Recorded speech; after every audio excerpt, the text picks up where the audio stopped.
of the Institute for Critical Study of Society. That's what ICSS stands for. In pre-pandemic time, was hosted at the Niebel Proctor Marxist Library located in Oakland, California, and has been continuously doing so for the past 16 years. But starting March of 2020, due to the COVID pandemic, we were forced to not do it there, and then we started doing electronically using the software Zoom. And those people who wrote the Zoom are billionaires now, and they are not probably even 30. So that's the world we're living in. We still solicit donations to support the work of Marxist Library. That's our alma mater, and where we hope to return after the pandemic ends. But we have pledged to continue this also on internet as well when we return there. Our forum has diverse presentation on topics such as activism, philosophy, political economy, critique of capitalism, understanding of socialism and its problems, on communism, on imperialism, on militarism, and on war. We have consciously, and I hope successfully, cultivated a culture of mutual respect and the understanding that we do not necessarily agree on all matters. Ours is a forum for political discourse and debate. The opinions expressed are those of the participant. They do not represent any group consensus, ICSS or Marxist Library organizers' opinions.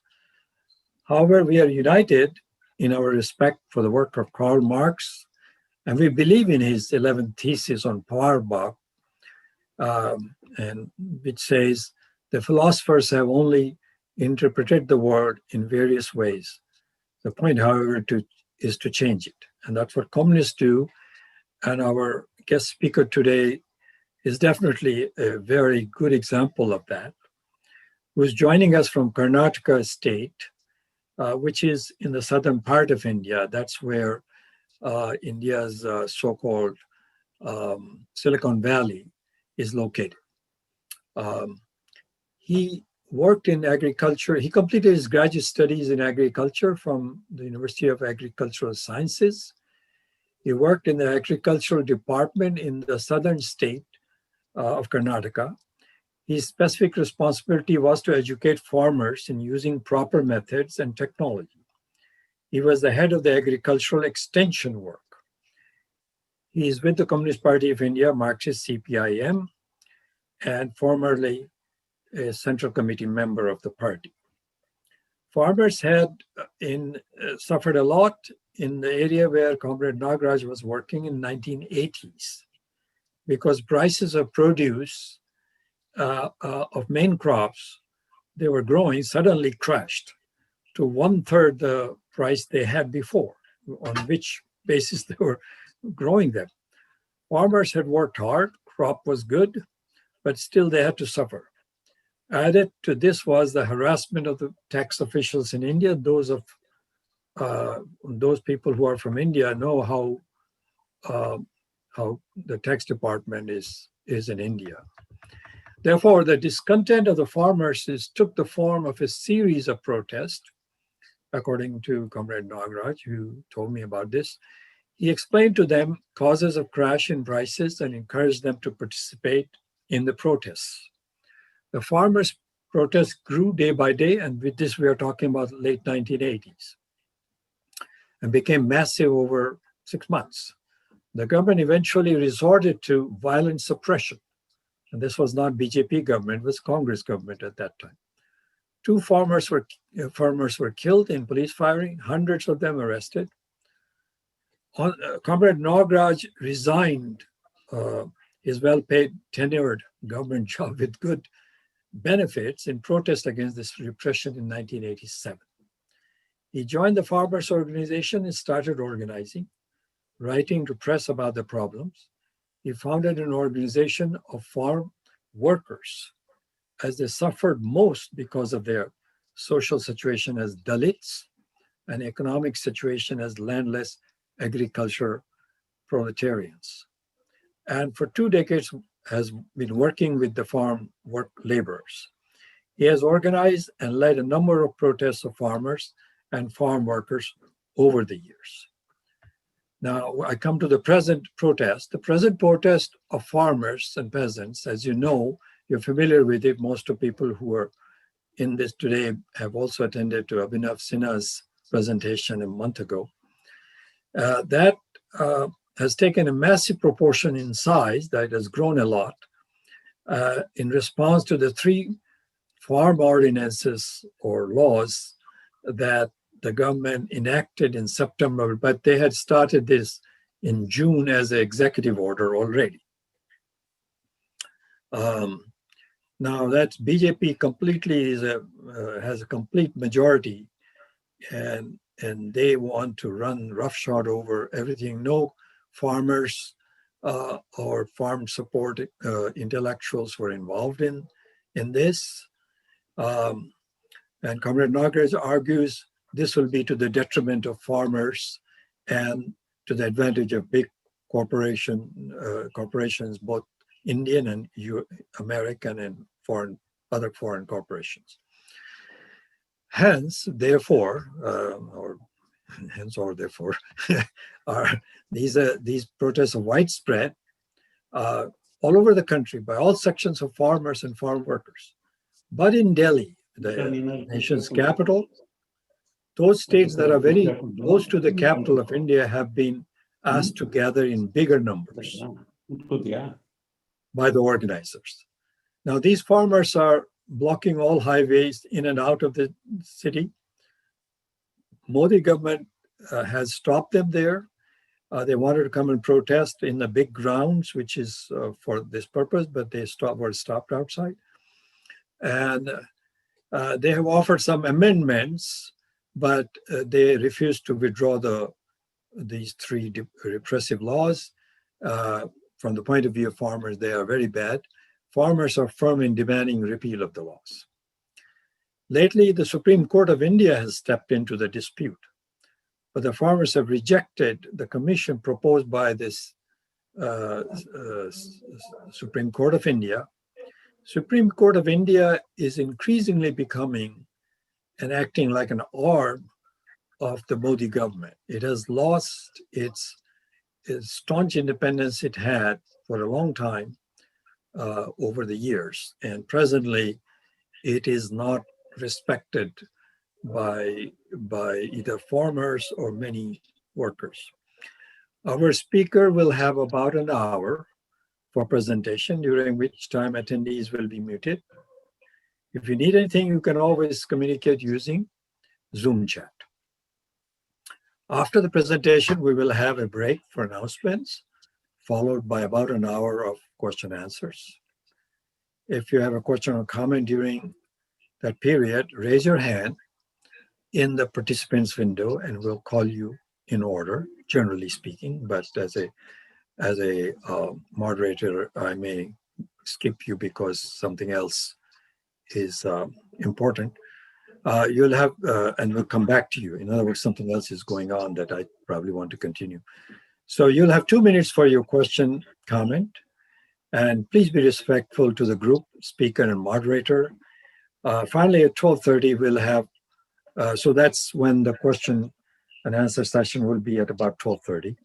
With that, I ask Comrade Nagaraj to begin his presentation.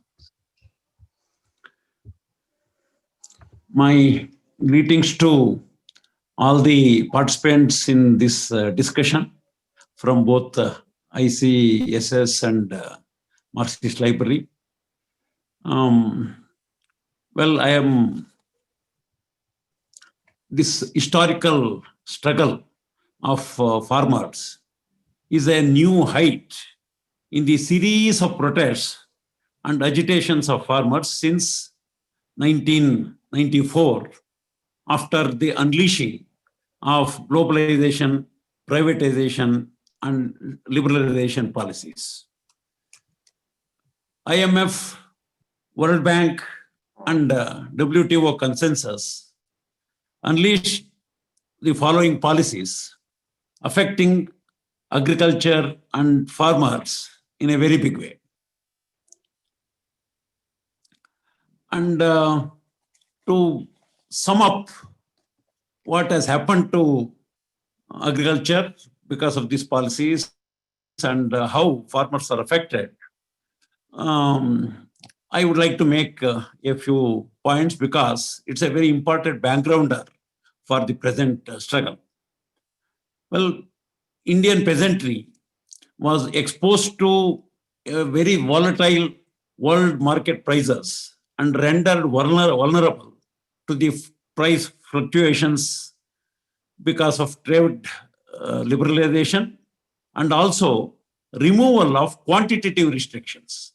Say, soon after independence, our country followed this policy of quantitative restrictions, especially about the farm produce, allowing only that farm produce into the country through imports, only those which are very scarce in the country.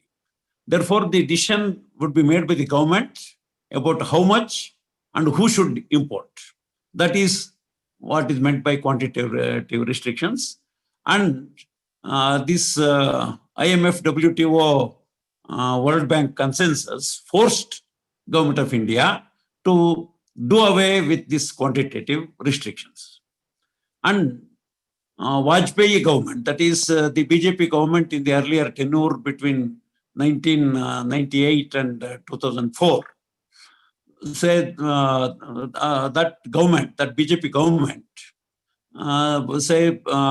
they went ahead with this WTO pressure and they opened the agriculture of the country, agriculture produce of this country for international trade with all the liberalization measures in 2000 itself, though WTO requirements was to be met only by 2007. Therefore, almost 7 years ahead of WTO, binding, they opened up the Indian market, Indian agricultural market. And then, say, this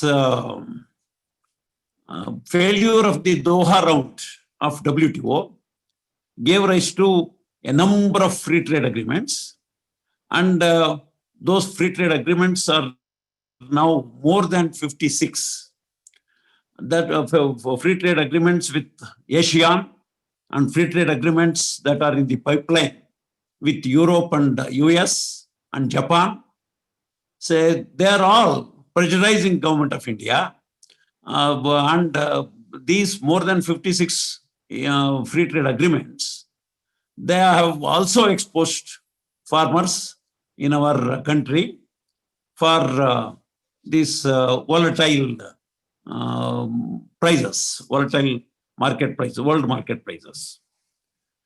And there is now threat of dumping from regions who have a glut in some of the agriculture produce. And it is looming large in food grains, horticulture crops, dairy, and fisheries. And import duties have been reduced in a very big way, much below the WTO stipulations. And then, say, the most important, another, pressure on Indian agricultural policy is an agreement with USA, about a decade back, you can say, or probably 7 to 8 years back, even before this Modi government came into power. That is called USA, that is called India-US Knowledge Initiative in Agriculture, KIA. This India-US Knowledge Initiative in Agriculture was, it had a committee of participants from both India and US, especially the corporates. And the corporate participants were Monsanto, Archer Daniels, Midland, Walmart, and others. And from Indian side, of course, the Ambanis, FICCI, CII, and many other agribusiness companies, Imperial Tobacco Company, all these were participants of this committee. And it is this committee continuously is pressurizing Indian government and guiding Indian government about what measures to be taken in agriculture. And as part of this, what has happened is a substantial reduction of subsidies provided to agriculture sector, especially subsidies for fertilizers, which have been reduced very drastically. And because of this, the prices of fertilizers, seeds, pesticides have all been, on many other inputs, have been decontrolled. And recently, in the past 5-6 years, petrol and diesel prices, which are again essential inputs for agriculture, it has risen, many times. And therefore, about 60% of this petrol and diesel prices are taxes to the central government and state governments. And because of all these things, the cost of production, agriculture production, has increased manifold. And along with this, what has happened is there is a reduction in government agricultural service. Of course, the IMF, World Bank, WTO consensus demanded of all the countries in the world, especially developing countries, as you all know, that say there should be no planning. And the government should withdraw from business, industry, and agriculture. And because of the systematic withdrawal from agriculture, public sector engagement with research, extension, provision of inputs, cheap credit, support price, procurement, processing, marketing aimed at reliance, all of them were, came to naught, and there was a gradual takeover of these sectors by predatory agribusinesses. This is the crux of the problem. And along with this, there was a reversal of land reforms. The land reforms that came into practice in India, land reform laws which was promulgated or which were enacted during the 70s, during that Garibi Hatao, that is anti-poverty programs of the government during that period, and during the period of Green Revolution in 60s and 70s, the green land reform measures were partially beneficial to the poor peasants and middle peasants, and to some extent agriculture workers also. But those land reform laws are being reversed now, and there is large scale acquisition and conversion of agricultural land and also forest land to special export zones, mining, industries, and urbanization. In the name of infrastructure, golf courses, racing tracks, then residential complexes, and many such things are resorts, actually, holiday resorts. Many such things are coming up in many parts of the country. And recently, with the Modi government during this corona lockdown period, the Modi government pressurized the state governments, and especially our state government, Karnataka state government, to further amend the Land Reforms Act, along with the 4 acts for which the farmers are protesting in Delhi. Land Reform Acts in many states were, amended so that anybody, any corporate, any black money holder, or any corrupt businessman or politician can purchase lands anywhere in the country to any extent, no limits. So this is the very widened limits. This is the kind of pressure that was put in by Modi government on the state governments to reverse the laws, land reform laws. And in such, situation, the public investment in agriculture in real terms also came down very drastically. And then the access for farm credit, access of farmers to credit also was reduced, and farmers, especially the small and marginal farmers and even middle farmers, the peasants, they were forced to go for money lenders, private money lenders with very high exorbitant rate of interest. This is the situation with which the farmers had to face, all these years, during all these years of liberalization.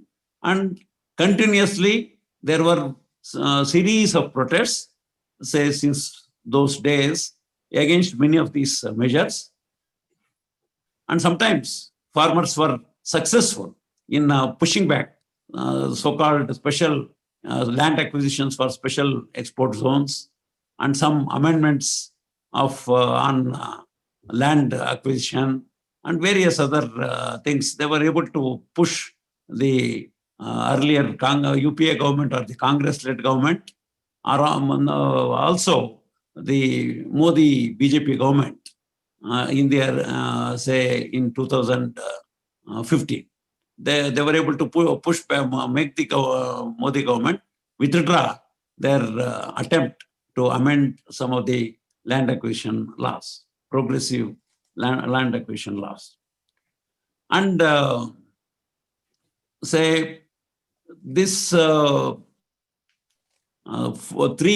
laws that the Modi government promulgated as ordinances in July of 2020, and then the attempt to amend the Electricity Act, all these 4 acts have come in the middle of this, in the midst of Corona, lockdown, and in a situation where the government thought that the farmers will not be able to protest because there is a lot of transport facilities and communications cut all over the country. Very less number of trains are running, and buses are not running much, and people are afraid to go into these trains, travel in these trains and buses because of pandemic. And they thought that there will be no protests and only some murmurs, and therefore that this is the best time for promulgating these laws.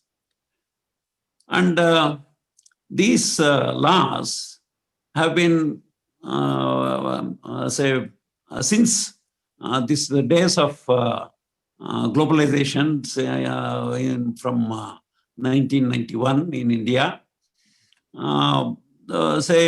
large number of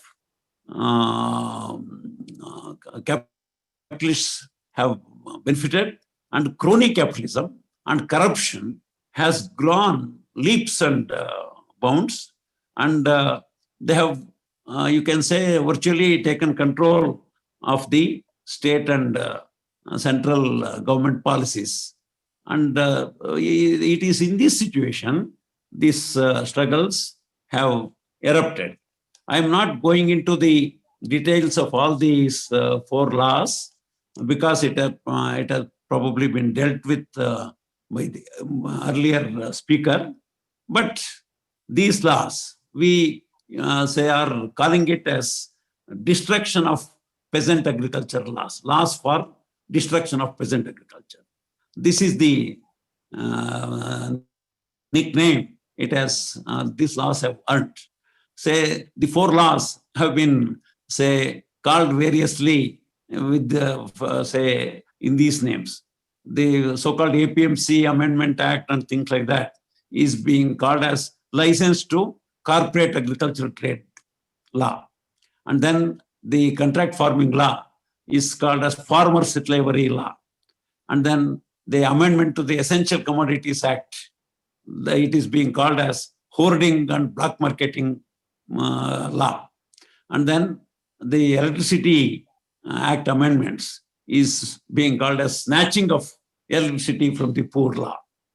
Like that, say these four laws, say, have made the farmers of this country enraged. It has enraged the farmers of the country almost in all parts of the country. Of course, more so, more particularly in Punjab, Haryana, Western UP, and Rajasthan. Well, the present struggle in Delhi is culmination of all these campaigns for the past 2-3 years. And there were several all India jatas from different corners of the country to explain to the people about what is happening to the farmers regarding these neoliberal policies in agriculture. And in 2018 winter, there was a very big protest rally in Delhi of more than 200,000 farmers. And in this rally, and during these, say, jatas, jatas means campaigns from several leaders of farmers travel all over the country and address farmers in various villages and cities.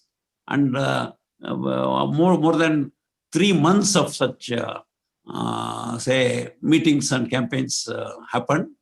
And as after that campaign, which we call vehicle jatas, we had this very big public demonstration in Delhi. And main thrust there were many demands countering all this impact of the this Washington consensus or IMF, World Bank, WTO consensus. Say there were many demands, but two most important demands were there should be debt redemption and there should be say reduction of rent interest on all farm loans, and then there should be easy terms for small, marginal and middle farmers. This is one important area of say the area for which this campaign and protest happened. The other thing was the farmers demanded there should be an independent law on minimum support price. Because of the vagaries of world market and because of all the FTAs, free trade agreements and various other things, so, farmers demanded that there should be a separate minimum support price law. Well, this is very much before, more than say 2 years before the Modi laws that came into existence during mid 20. And say when the government of India did not proceed on this demand of farmers, especially the independent separate law for minimum support price, farmer MPs, members of parliament, representing the farmers from several states, Maharashtra, Kerala, and various other states, they joined together and presented a private member bill also in the parliament. But the government did not budge. This is the background in which this struggle have come up. And when the government did not budge, and when all these demands were met with kind of deafness on behalf of the Modi government, there was a formation of All India Kisan Sangharsh Coordination Committee. That is an umbrella organization of more than 350 organizations at that time. And after the promulgation of these the three ordinances, or the three laws in the form of ordinances in July 20, many more organizations joined this united farmers movement, and now it is more than 500 organizations who are united together and fighting against this say new peasant farming destruction laws. And say with this struggle of the farmers, you can probably, many of you are following it through various means of communication, including media, visual media, and press. These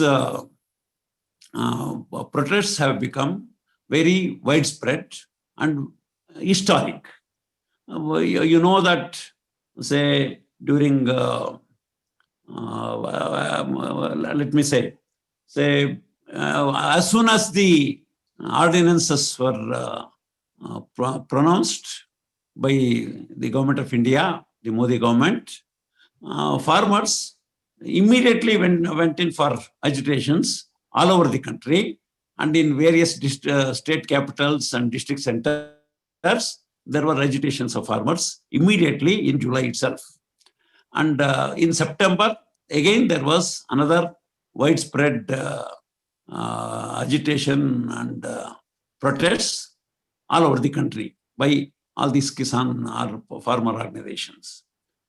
And in Punjab and Haryana, it took much more intensive form during this July-September itself. And then they gave a call for boycott of Adani and Ambani, who have grown, very rich, they have become suddenly rich, or suddenly increased their wealth during the Modi period. And it is these two corporate houses which are trying to indulge in this corporate agriculture and trying to take control of Indian agriculture. And therefore, the farmers in Punjab and Haryana, they boycotted the services and goods of these companies in Punjab and Haryana in October itself. And after all the farmers in Punjab and Haryana, they also obstructed the trains or rail roco, as we call it in India. They went for a rail roko for months together, which means to say the trains just could not, even one single train could not pass through these states for more than a month. After all this intense agitation also, the government did not take heed and did not try to meet the farmers, hear their views and grievances, and make any modifications. And therefore, say, the organizations of farmers formed this Kisan Sangarsha Morcha or Kisan Ekta Morcha in say October, and gave a call for all India struggle on November 26th and 27th.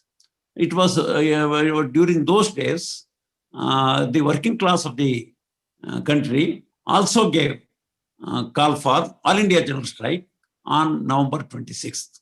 Therefore, there was a coinciding action planned by both working class organizations and farmer organizations together. And this general strike was very highly successful, with more than 250 million working class in factories and workshops and unorganized workers in construction and various other industries participating. And farmers, it is during those days, the farmers all over the country again protested in the state capitals and district centers. And this Kisan Sangarsha Morcha or Kisan Ekta Morcha, they gave a call for farmers from around Delhi, that is Punjab, Haryana, UP, Madhya Pradesh, and such other states to come to Delhi in very big number. And of course, they came in very big numbers. Several hundreds of thousands of farmers came to Delhi, and you might have already read or heard about what happened during those days. A very big oppression was unleashed on these farmers coming in tractors towards Delhi. And the intention of the farmers was come straight to Delhi and assemble in a big, ground and conduct their protest meetings and rally. But the government of India was so much afraid of the fervor of the farmers or the determination of the farmers that they tried to obstruct them all through the way. And there were barricades, then there were lathi charges, and then tear gas shells being hurled upon them, and then these water cannons and various other things. But these brave farmers from Punjab and Haryana, they moved forward with a determination, and that big, massive number of farmers itself made police afraid of taking any further actions, and the farmers overcame all the obstructions. But when they reached near Delhi, overcoming all the obstructions through the way,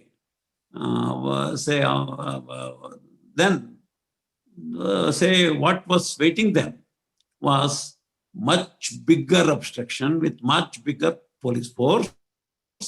You know that the trenches were dug in the highways, 10 feet deep trenches, so that the tractors cannot pass. Then very big boulders of stones weighing several tons were mobilized, were moved from using cranes and to obstruct the path of these tractors and peasants, other vehicles of peasants. And that made the farmers sit on the highways. Now, there is a big propaganda that was unleashed by the government and corporate media against this, that they are obstructing the highway and they are obstructing the rights of the citizens of Delhi, and they are obstructing the business transactions and movement of goods and things like that. 3,500 crores, that is 350 billions of rupees are being lost every day because of these obstructions, various such things, and several lakhs of people have say they're losing they're losing employment, losing income. Many such things were unleashed by the government and the corporate media, but it is not the farmers who obstructed the highways. It is the government who obstructed the highways, and these farmers were ready to move into a part of the central part of the city if the opportunity was provided. But the government did not provide that. They only suggested some small ground and some, say, nook of the Delhi capital region, which is very much away from the center of the city, which was again because it is very small, and the farmers did not accept to move there, and they were demanding some very big ground called Ramlila Maidan in the center of the city. But government was not willing. That is how these farmers are staying there. And now you know that they are staying there for more than 55 days now. And in that 2 to 4 degree temperature and rains during some of these days, they are suffering all these impacts. Women and children are also along with them. Several hundreds of more than 100,000 farmers are there, along with many hundreds of women, thousands of women, hundreds of children. And this, the government is so scared of the farmers on one side, and at the same time, they are not ready to budge even an inch, you can say, from the for repealing these laws, which were again brought in a very highly undemocratic way. You might have heard of them also, that the Lok Sabha did not have proper discussion, and in Raj Sabha they just they did not allow proper method of voting. This was the situation, and that is one of the reasons why these laws are. There is demand for the repeal of these laws, and in such a situation, the border security force and rapid action force were brought in to control the movement of the farmers. And usually in our country, border security force will be used only against the enemy, army of the enemies, and rapid action force against terrorists. Bringing these forces clearly shows that the Modi government is treating these farmers as enemies or terrorists, as if the farmers of the country do not have any right to enter into the capital. And it is in such a situation.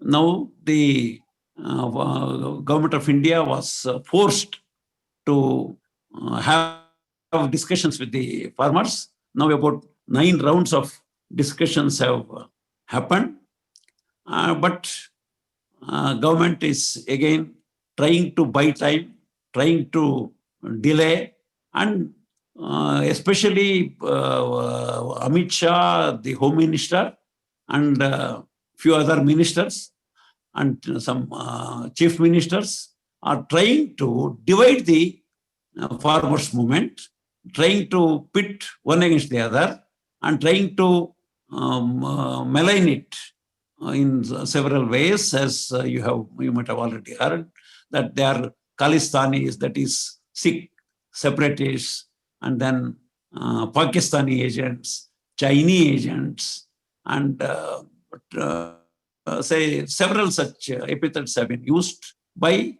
BJP social media head himself. And many MPs and ministers also have used such kind of epithets. And like that, they are trying to malign this movement and also try to divide this movement by trying to win over some of the groups. But this 500 strong farmer organizations, which have, say, united, it's very, very astonishing that they have stayed united, very strongly united, and all of them are having continuous discussions almost every day. The leaders meet every day, the appropriate committees meet, discuss every move of the government, and they are coming to that united position, and therefore this is, say, becoming a very big model of a united movement. And you can say it's a very big model not only for our country, for the world also, at the world level also. 500 organizations professing different kinds of thinking, ideology, and attached to different political organizations. 500 of them uniting together itself is because of that pressure from the ground, present from the farmers in the various states, because the farmers feel that their life and livelihood is threatened. And during this, say, struggle in Delhi, though it is being said that it is only Punjab and Haryana, or only Punjab and things like that, say the Madhya, Uttar Pradesh, Western Uttar Pradesh mainly, farmers have participated in a big way since the beginning. And during the days when this oppression was unleashed by the government on the farmers' movement, farmers from several states have joined. Madhya Pradesh, Rajasthan, Maharashtra, and Uttarakhand have joined in a very big way. Therefore, about 7 to 8 states, farmers from 7 to 8 states are there in several thousands and tens of thousands. But not only this, the farmers from other states like southern India and eastern India, and they have joined there in hundreds because of the distance from Delhi and because of lack of proper trains and other communications, transport. Farmers are not able to join from these states in a very big manner. But rallies and protests are being conducted in all of these states. In a quite a big number of farmers are participating, not only once, several times. And say in November, when these measures of oppression are being unleashed on the farmers on November 26th and 27th, immediately on November 28th, there was an all India Bandh. In India, Bandh means all the businesses and the transport and traffic in cities will be closed. Therefore, such all India Bandh was there in November 28th. And then again on December 8th, there was another all India Bandh, where in several hundreds of district centers in all the states have responded in a widespread manner. Therefore, naming it as only Punjab Haryana farmers protest or Punjab farmers protest is is again maligning this movement because farmers from all over the country are participating in big numbers. And there have been many marches, many rallies, many sit-ins in Karnataka itself, in the state capital, that is Bangalore. For more than 18 days, farmers sat in sit-in protest. We call them as dharnas. They had this sit-in protest for more than 18 days, and hundreds of farmers were participating in each day. Many cultural personalities were also participating.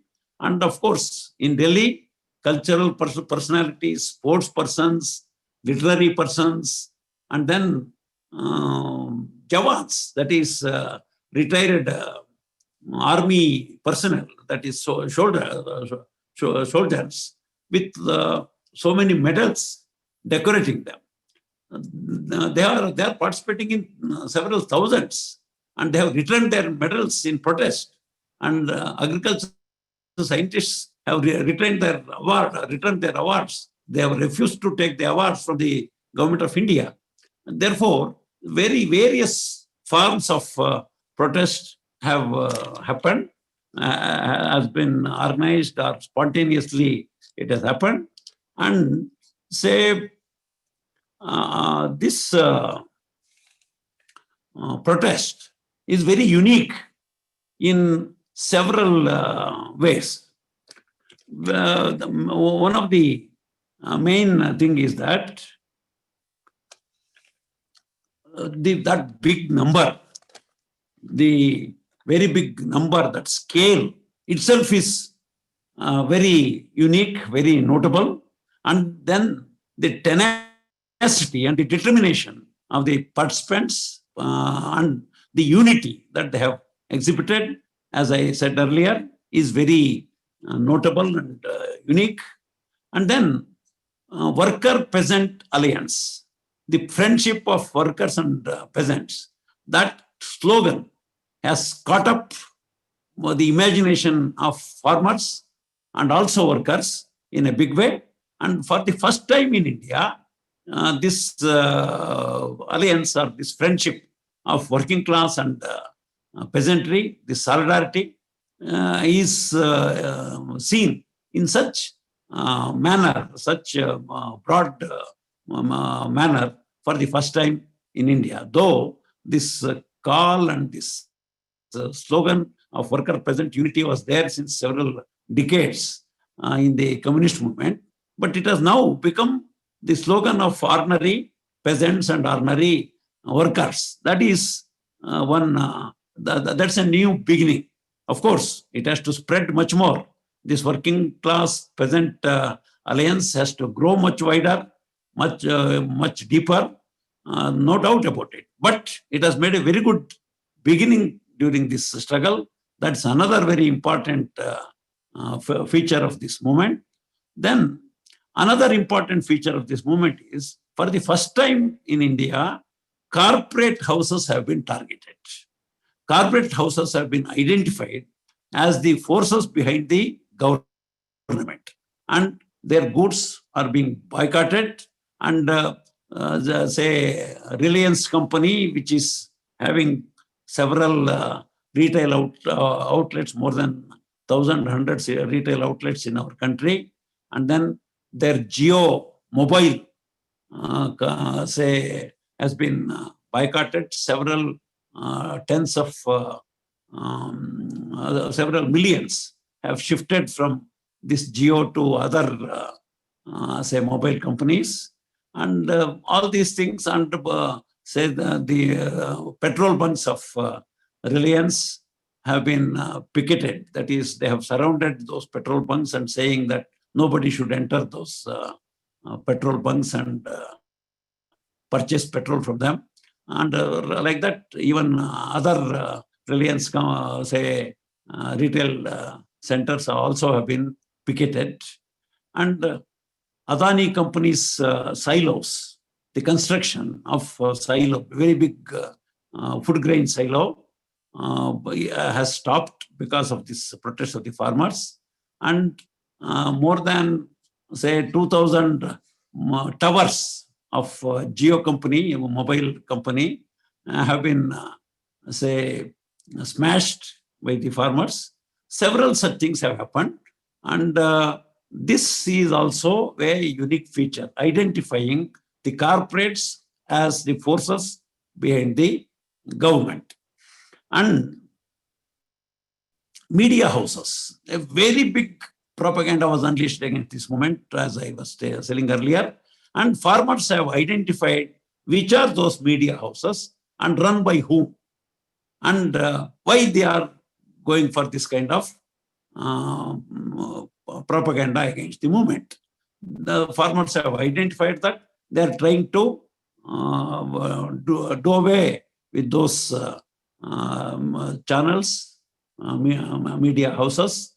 They are trying to delink themselves. They are trying to make it popular amongst the people that they should not. People should not view such channels. Therefore, this is also an important feature of this movement, which again, in many social movements, many agitations and struggles, such consciousness had not risen. And of course, one of the important partners of the central government in the National Democratic Alliance, or India Alliance as it is called, the Akali Party, has come out of this alliance. This is another important feature.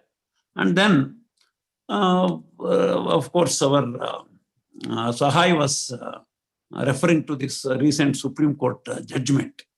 Well, farmers of the country are now identifying Supreme Court also as heeding to the beck and call of the corporates and the Modi government. The what Supreme Court did recently was to form a committee of 4 members so that they will hear the farmers' grievances, and the farmers should postpone their struggle or they should discontinue with their struggle because such a committee has been formed. This was the game.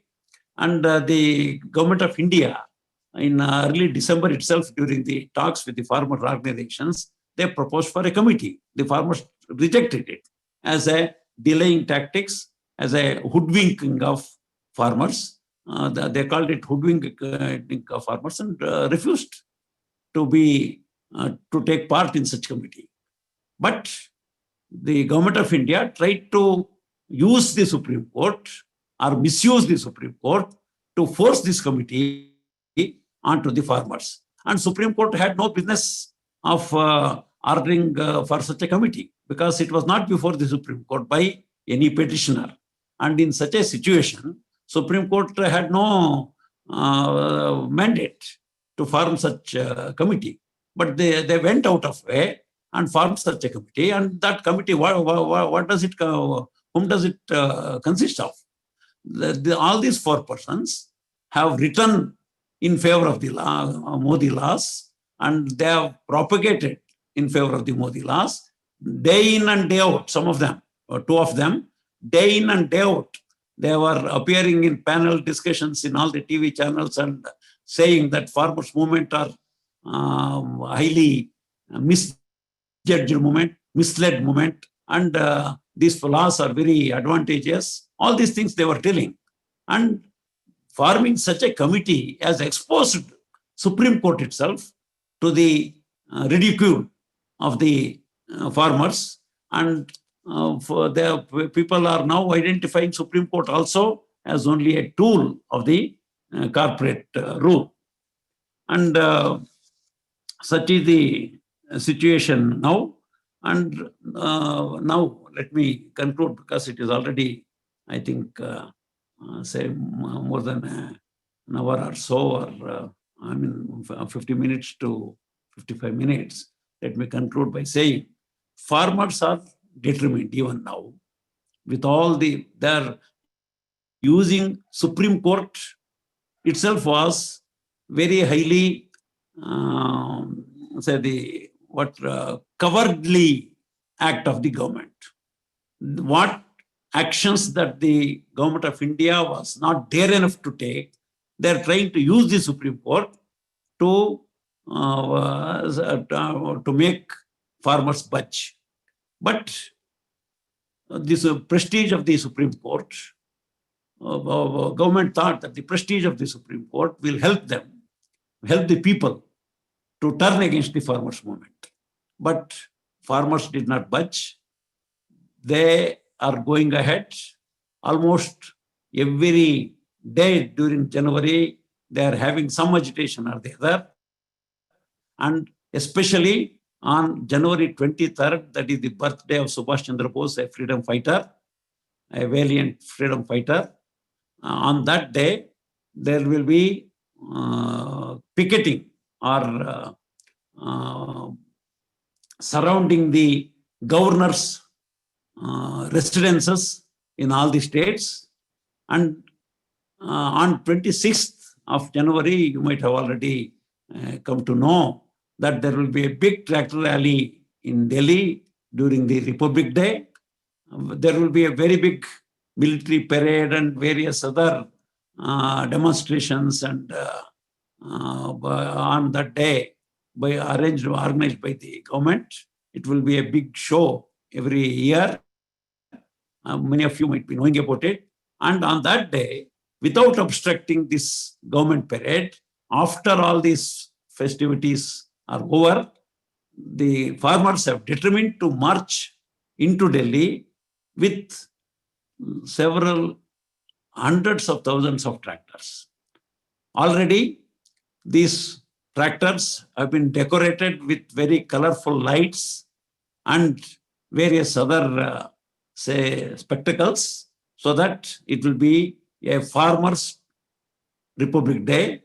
And several women farmers are training themselves to drive the tractors. Several hundreds of them are training themselves to drive the tractors. And of course, you might have already known, I did not mention that earlier, but you might have already known that more than 5 lakh farmer suicides have occurred after these liberalization policies. And in such a situation, widows of farmers from several states are joining this protest in Delhi, and they are also they also will be participating in this Republic Day rally. The widows of the farmers who have committed suicide. Yeah, that is the situation, and therefore farmers are going ahead in a determined manner.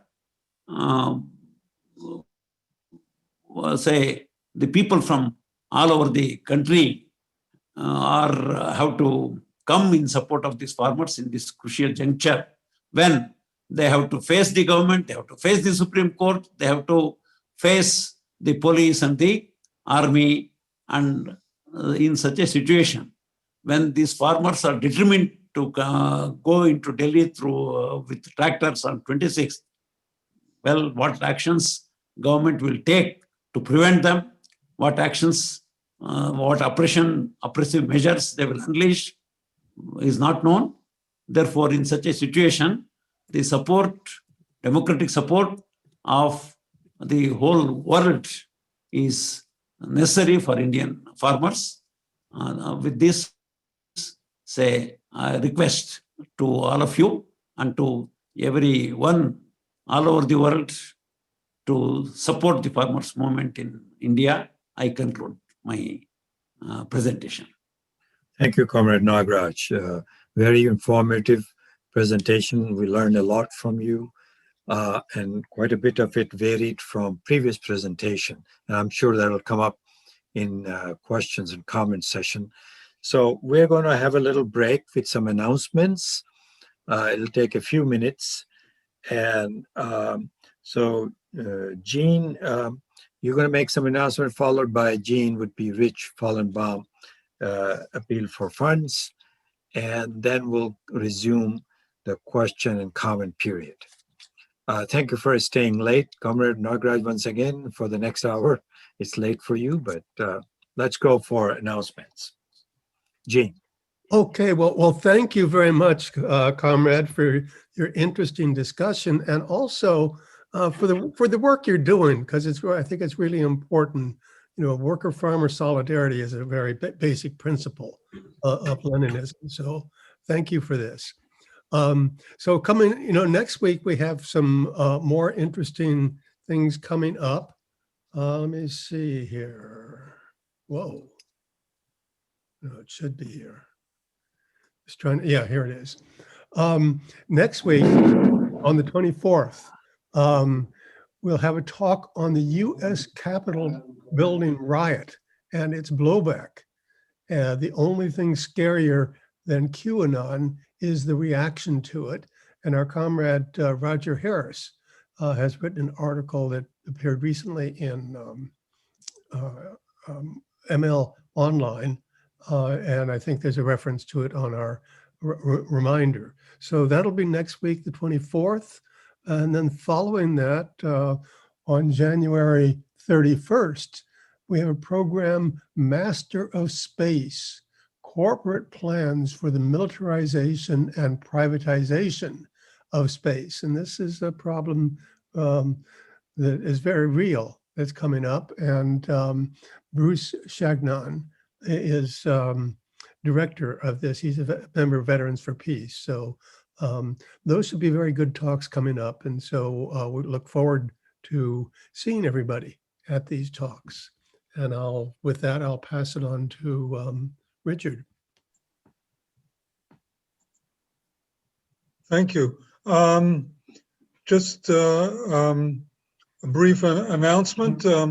We are still collecting funds for our work and for the work of the Nebo Proctor Library. Any donation of any amount would be appreciated.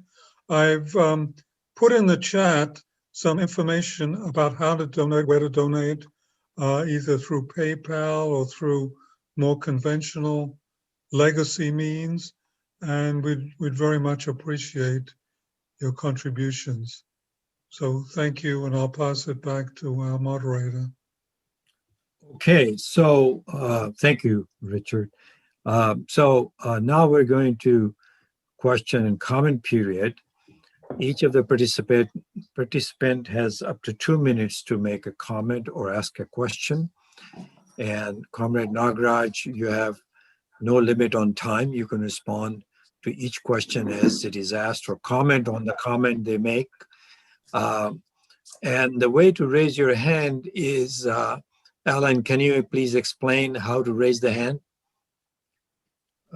Actually, I have the older version. The older version, it's in the participants window next to your name. Mehmet, you might want to talk about the newer version of Zoom. Yeah, if you have the newer version, if you go to the reactions icon at the bottom, then it will bring up, whether you can clap as somebody's talking or do the thumbs up, or at the bottom it says raise hand. So you can raise your hand that way and you will be put on stack then. It depends on your version. If you have the older version, it's in the participants. The new version, it's in the reactions where you can raise your hand or lower your hand. Thank you. Okay, so let's see. One thing I want to say is that these two speakers that we have had, there's a big contrast, as you know. Abhinav Sinha considered this movement as limited to the north, to primarily Punjab, and that the farmers, a big capitalist farmers' interest in contradiction with corporate capital. It's a fight between two capitals. And he thought it is to the joining, supporting it. It does not help either the rural proletarians or the other industrial and proletarians.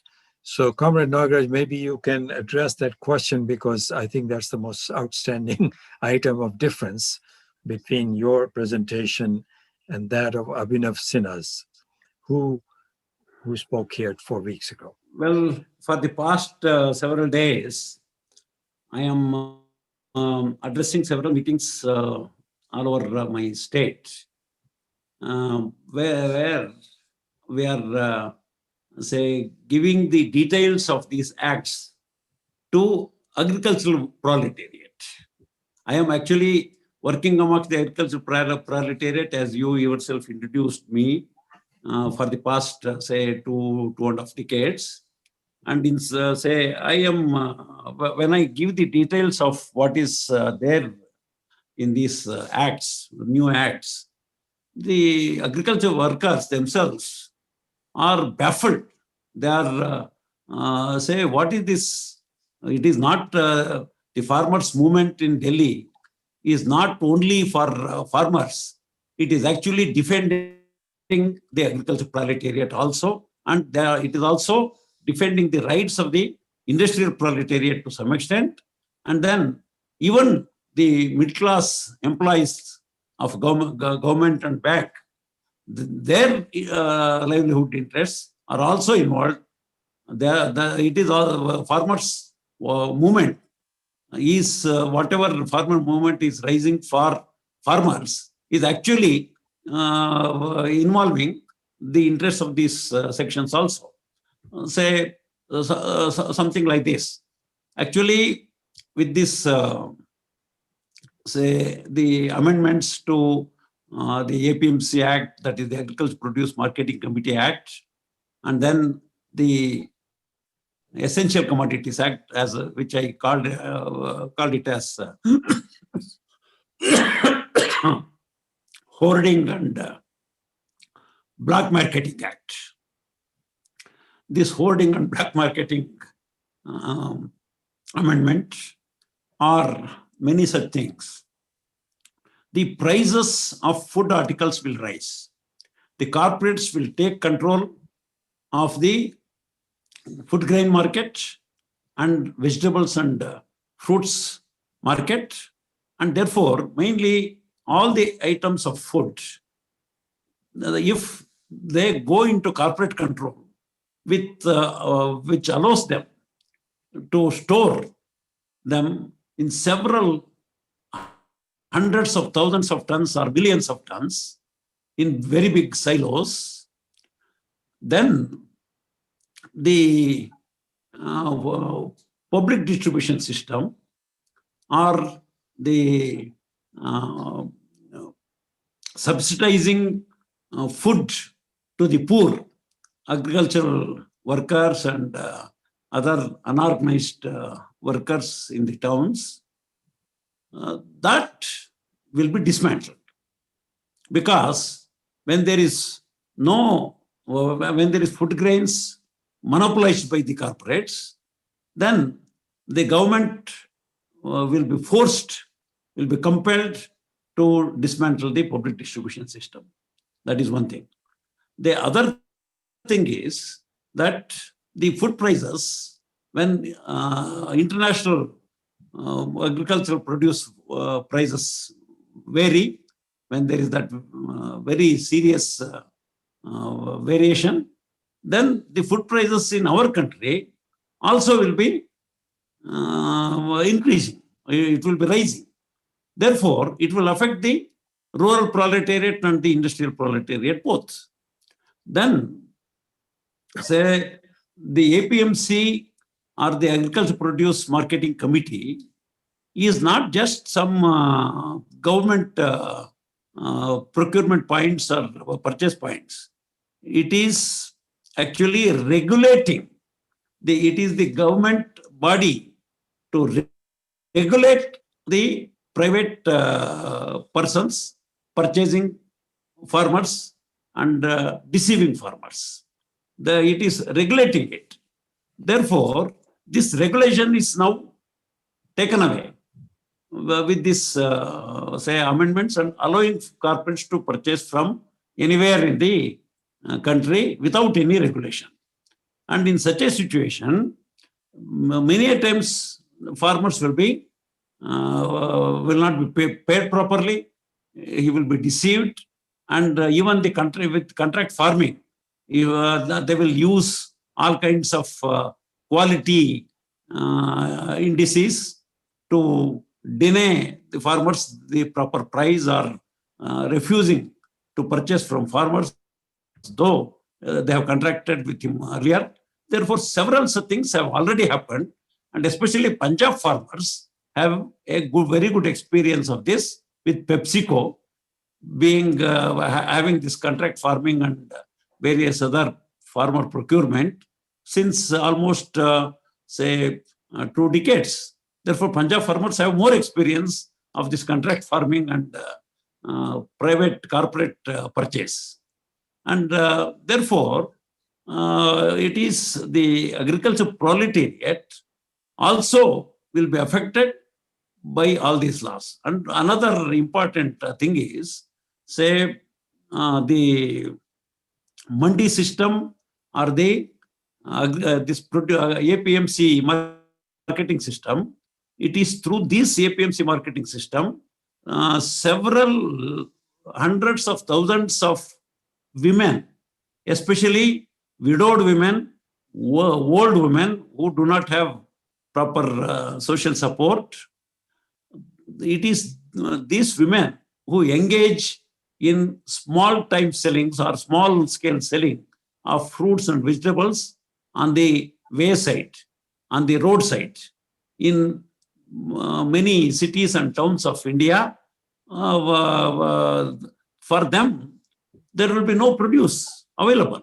If APMCs diminish, if APMCs are reduced, then and the produce, horticulture produce and the grains are cornered, then these women who are who will be selling these vegetables and fruits on the wayside, they will be rendered, without any income, and their livelihood will be snatched away from them. And then there are, say, more than 400,000 small retail points in India called Kirana merchants. They sell 2 kg, 3 kgs of rice or half a kg of rice and wheat and things like that to the poor and middle income urban dwellers. Those Kirana merchants, they get their the agriculture produce for marketing from these APMC mandis. If the Reliance and more and such other big corporate chains, if they garner these food grains, then the Kirana merchants or the small retailers who are in several hundreds of thousands in India, they also will not get any these grains to sell. Therefore, their livelihood will also be affected. Therefore, all these things are there. And then if the prices of food articles increase, and if the PDS or the public distribution system is, destroyed, then industrial proletariat also will get affected. The middle class employees of government and banks, they will also get affected. And another thing is, that is also one of the very important considerations when we call upon all the industrial proletariat and agricultural proletariat to support this struggle. That is, the government has not brought any law directly affecting the public distribution system as of today. But all that is embedded in this act, the destruction of public distribution system is embedded in this act indirectly. The government has appointed committees which will go into, which have gone into this public distribution system, and then the food storage, and then there is a corporation called Food Corporation of India, into the functioning of Food Corporation of India. All these things, they have appointed several committees. And these committees have already given recommendation that the public distribution system food subsidy should be reduced or should be totally taken away. And what they are advocating is cash transfer of subsidy in the first stage. And they will say smash or do away with the public distribution system. Then everybody has to go to the very big corporate malls, chains of malls, and purchase from them. And the food subsidy will be transferred in terms of cash. Say, to whom it will be transferred? It will be transferred to the account of the head of the family.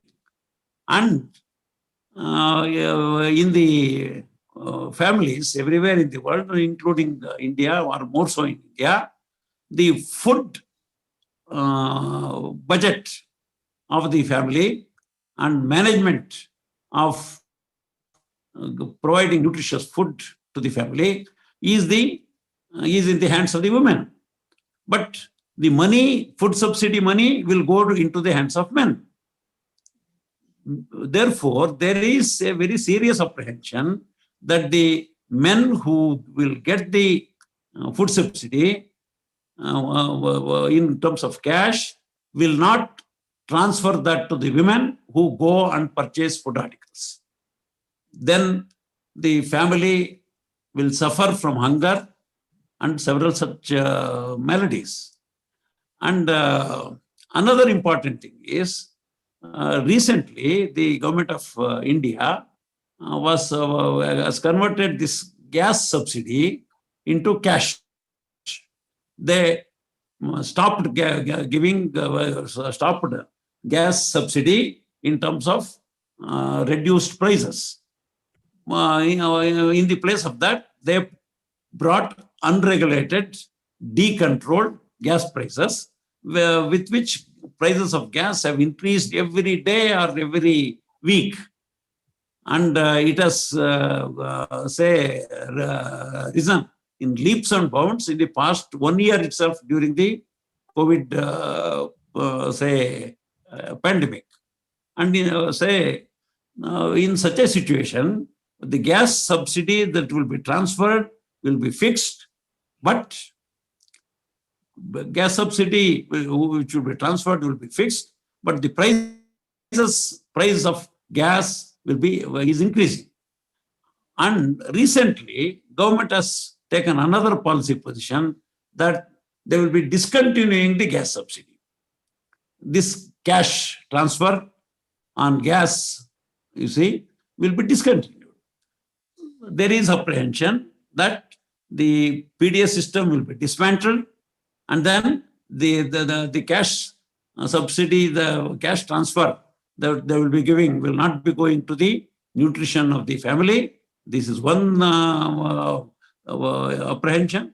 The another most important thing is, in the course of time, in the course of a year or so, they will do away with this cash transfer also. And finally, all the people, including the most poor people, agricultural proletariat and industrial proletariat, they have to go to the market and purchase food articles from open market. When this happens, when lakhs of tons, or hundreds of thousands of tons of food article, which is supplied through PDS as public distribution system or rationing, if that they are taken away from public distribution system, and if those consumers who are purchasing through government fair price depots, as they are called, if those several, millions, tens of millions of people in India, if they go for purchasing these food articles to the open market, to the malls and the retail chains, then just because of that huge number, the prices will rise in the market because it will amount to millions of tons of food article and millions of people going to the market. And therefore, the food prices will rise. This is very real danger. Therefore, now whatever farmers are fighting in Delhi and whatever farmers are fighting all over the country, they are fighting not only for their interests, though they are not raising it as protecting the interest of the rural proletariat or industrial proletariat, but it will indirectly, they are protecting the interests of industrial proletariat and rural proletariat also because of this public distribution system and price vagaries of food articles. Okay, thank you. So next is Jean, but before I go to Jean, I just wanted to explain that as a kid in my family, I grew up as someone who was sent by my family to go purchase the essentials from the ration shop or the public distribution food because there was a shortage of essentials, and there was a card I had to carry, and each family was given certain amount. And I associate that ration card with social justice from my childhood because my dad had retired and we were on very limited amount of income in which I grew up as a kid. So I just want to explain to others that I'm here in the United States, but I've experienced that. That's part of social justice. And I've also, as an engineer, designed these food centers here, which feed the poor in the United States. It's part of my career was designing homeless shelters and food banks towards the end. So with that comment, I just want to go to Jean, followed by that Alan Miller, and I will ask everybody to please don't hesitate to ask a question. If you didn't understand something because of the pronunciation difficulty between Comrade Nagaraj's English and ours, don't hesitate to ask that question also that you didn't understand. And either he or I will explain. So Jean, you're next, please go ahead. And then followed by Jean. Say, not only my pronunciation of English, I am not used to speaking in English for past several decades. I am a person who are working with the rural poor, and I have to speak in my native language, that is Kannada, in Karnataka, and therefore I am put out of use. English is put out of use and therefore my vocabulary and grammar, there may be many problems. Comrade Nagaraj, I didn't want to make you feel bad. Actually, your English is excellent. I was just talking about the way people hear because they get used to society. American English is not English. It is an American language. So that's the difficulty. No, you spoke excellent English. I had no difficulty at all, even though I've lived here for 50 years. But those who were not raised in India may have some difficulty. So here's Jean. And then I also have Alan, followed by Alan would be Sharon Rose, and then Mehmet Bayram. So this is the lineup. Jean. Okay, well, thank you. And let me reassure you, your English is fine. It's probably better than mine. So I appreciate your comments. And again, I just want to reiterate what I said before, you know, that the worker-farmer solidarity is one of the basic tenets of Leninism, symbolized by the hammer and sickle. And the other principle, excuse me, is that this is an international struggle. Workers of the world unite, not just workers here and there. So I think these are very basic, and I think there's a lot of people here in the United States that do have feel a lot of solidarity with your movement there. I know that here in the San Francisco Bay Area, there was a car caravan that drove across the Bay Bridge over to the Indian Embassy to have a demonstration there in support of your struggle there. So I think that's very important, and thank you for your struggle. But the other thing I wanted to ask was, one of my first ventures into electoral politics was back in 1980 on the Barry Commoner campaign. And Barry Commoner was, as you know, was one of the earliest environmentalists, brought out environmental issues and ecological necessity to have an ecological society. And that's always stayed with me. And one of the questions I have is, one of his points was that, this industrial agriculture we have, based on fossil fuels and chemical fertilizer and so forth, may be very profitable to the big corporations, but it's not as productive as the small scale peasant farmers. And the example that I saw was in Mexico, where they're displacing farmers to grow mass monoculture. Basically, they said that that produces a lot of corn, but the peasant farmer not only produces corn, he has pigs, chickens, vegetables, and so forth. So the total amount of calories coming out of that area is much greater in peasant farming. And I'm suspecting something like that may be true in India as well. I just wouldn't, any comments you would care to make, I'd be very appreciative. Mainly, when I was speaking to some other group in America and where groups from Australia and UK were also involved recently, about 15-20 days back, I was telling this. Actually, the question of solution to the peasant question, as it is called. Peasant question is a very important question in the Marxist ideology.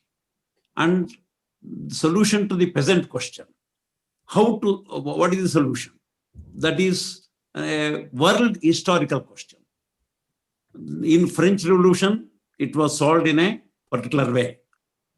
And Russian Revolution solved it in some other way. Russian Revolution or Socialist Revolution. Therefore, there is a democratic way of solving the problem. There is a socialist way of solving the problem. But what is happening is the so-called democracies in the world are, led by US, UK, and European corporate democracy, if we should call it. So are the monopolies controlling those governments, are the multinationals controlling those governments. They are trying to impose a corporate solution to the peasant question. That is, driving away all peasants from agriculture and taking control of land and other resources, turning that into industrial farming in a very big way. And in that, through that, garnering all the surplus from agriculture. This is the corporate way. But the democratic way, actually, India has 1/4 of the world peasant population.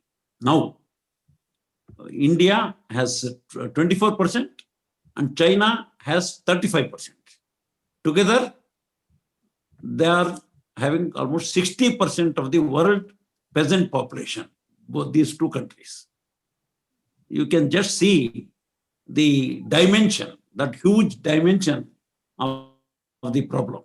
Therefore, this struggle is saving the peasants saving the peasant agriculture. And then what is the solution? The peasant cooperatives. Peasant cooperatives, like there is a very big example in India called milk federations. Amul is the trade name. Milk federation, milk cooperative federation. It is very widespread in in a number of states in India, and several millions of farmers, tens of millions of farmers participate in that cooperative venture, and especially women farmers. They are the main, they play main role. And there is also horticultural produce cooperative in our state called Hopcoms, and they collect this horticultural produce from the farmers, giving them fair prices. Therefore, many such experiments are there within our country. And of course, in Europe and other countries, there are probably many more examples of cooperative farming. And therefore, a democratic solution to the peasant question is cooperative farming. And in that cooperative farming, you try the ecological agriculture also. It is very much possible. And in our own country, in Kerala, all of you would be knowing that it is having a left government led by CPIM. And in Kerala, very wide scale of organic agriculture or ecological agriculture is being, promoted and practiced, like in Cuba. Therefore, in this democratic solution with cooperatives of farmers, there is every possibility and opportunity for ecological agriculture. Therefore, I would say in India, in the present conditions, where we cannot think of socialist solution immediately, the democratic solution, that is saving the peasant agriculture, protecting the peasant agriculture from corporate, invasion, you can say, saving it, and then making peasants farm cooperatives, convincing them to farm cooperatives, and then go for ecological farming.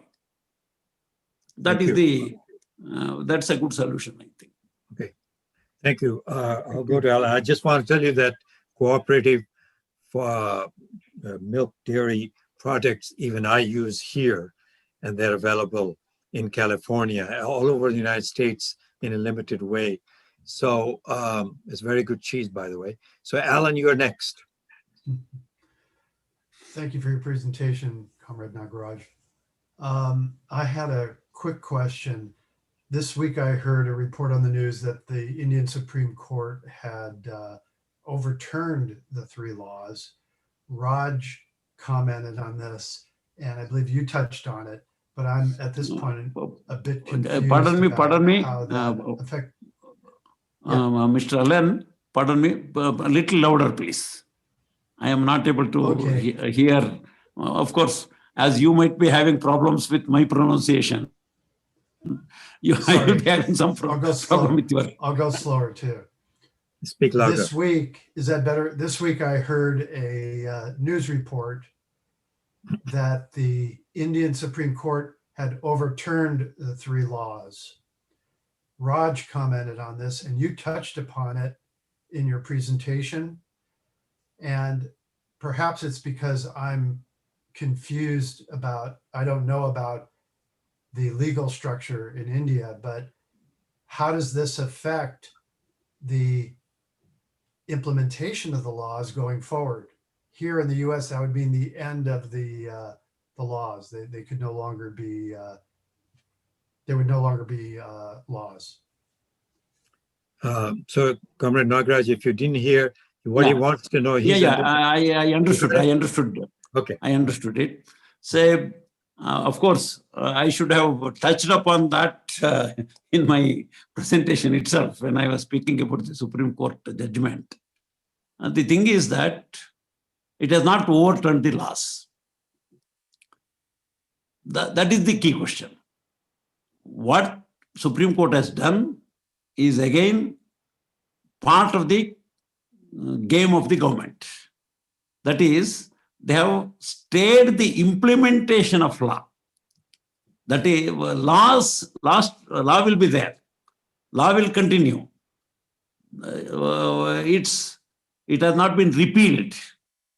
But only for 2 months, its implementation is stalled during this, when this committee will meet and give a recommendation.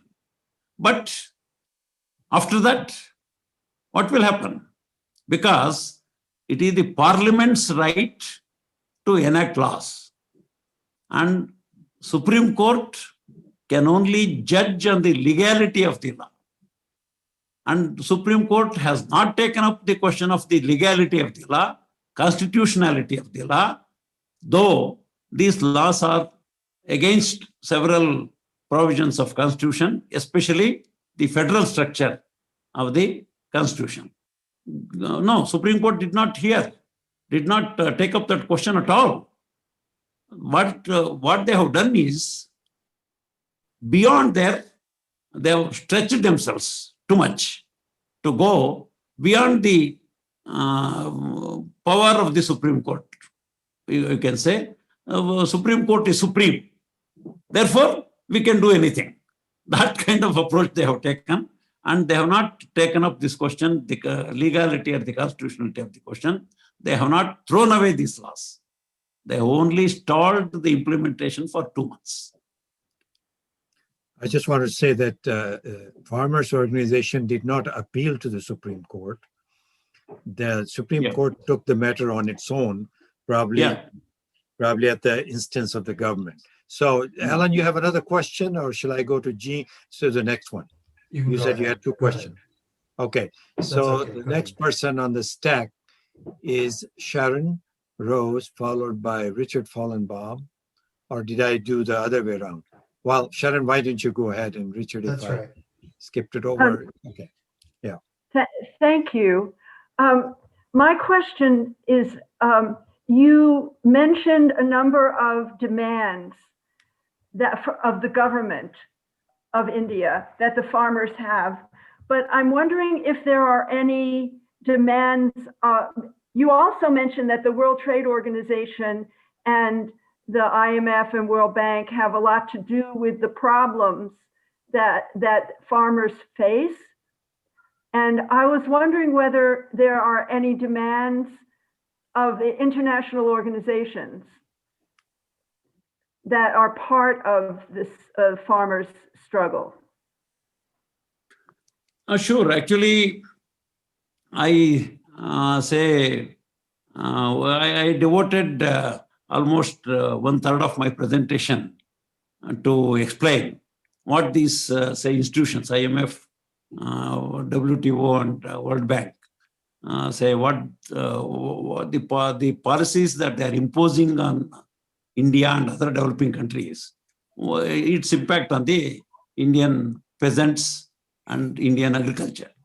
Well, mainly the thing is that the 1994 WTO agreement on agriculture, that is called AOA, that demanded that the tariff should be reduced. For each commodity, agricultural commodity, there should be only a particular, amount of tariff to be, for that commodity to be imported. This is one thing. And which means to say, the protection that the Indian farmers had through these tariffs for a flooding of this agriculture produced from the countries to India that protection was taken away. Well, the WTO and IMF and World Bank and also the USA and UK and Japan government individually also, they are pressurizing Indian government to reduce the subsidies to the peasantry. And what is the amount of subsidies that Indian peasants get? Only 2 to 2.5% of their cost of production. But at the same time, Europe and America, Europe and USA and Japan, they give very heavy amount of subsidy to their agriculture. Therefore, highly subsidized European and US and Japanese produce, mainly Japanese and US and European produce, that will be flooded into Indian market, where the Indian peasantry is deprived of any subsidy or very less subsidy, provided with only very less subsidy. In such a situation, actually WTO, AOA, Agreement on Agriculture, has forced the developing countries into such a situation. And Government of India, they are more enthusiastic to show that they are obliging WTO, and therefore, if the what has happened with the edible oils in India, I can give you one example. Say soybean and sunflower oil is say imported from Europe and USA and Australia, and then palm oil is being imported from Indonesia and Malaysia. And WTO has prescribed a limit of 70% as tariff for this. But Government of India has say fixed only 25% as tariff against on the imports. Because of this, the sunflower, which was being grown in millions of hectares in India, is now not seen anywhere.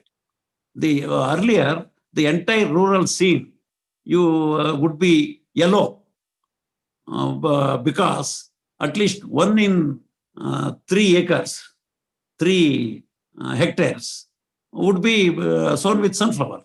But now it has disappeared. And we have this peanut as one of the main sources of edible oil, especially in southern India.